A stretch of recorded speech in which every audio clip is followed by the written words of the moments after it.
ஹாய்மா. ஹரிக்கு school ஃபங்க்ஷன்லாம் முடிச்சுட்டு இப்போ தாங்க வந்தோம். வந்தோடனே செம்ம பசி. சரி தோசையை ஊற்றி சாப்பிட்றலான்னு தோசையை ஊற்றிட்டுருக்கேங்க. வரும்போதே முட்டை வாங்கிட்டு வந்தேன், முட்டை தோசை ஊற்றலான்னு. அப்புறம் அபிமா வேண்டாமா, நான் முட்டை புர்ஜி மாதிரி போட்டுக்கிறேன்னு சொல்லிட்டு முட்டை தோசை வேண்டான்ட்டேன். சரி என்னம்மா பண்ணிக்கோன்ட்டு விட்டுட்டேங்க. அப்புறம் மத்தியானம் வச்சு அவியெல்லாம் இருந்துச்சு, அதை சூடு பண்ணேன். சாதம் இருக்குது, ரசம் இருக்குது, எல்லாமே இருக்குதுங்க. இன்றைக்கி தோசையும் சாதத்தையும் வச்சு சாப்பிடணும். அங்கேயும் ஃபங்க்ஷனில் வந்து எல்லாத்துக்கும் ஸ்நாக்ஸு, ஜூஸு எல்லாமே கொடுத்தாங்கங்க. எனக்கு தான் சாப்பிட டைமும் இல்லை, நாங்கள் சாப்பிடவும் இல்லை. ஹரிமா மட்டும் சாப்பிட்டான். டயர்ட் ஆகிட்டோம் எல்லாருமே. நான் சீக்கிரமே போனதா, அவனும் அங்கேயே உட்காந்து ப்ரோக்ராம்லாம் பார்த்தாலும் எல்லோரும் கொஞ்சம் டயர்ட் ஆகிட்டோம்.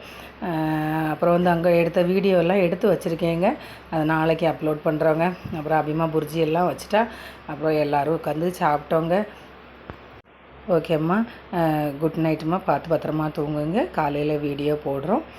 பாய்மா.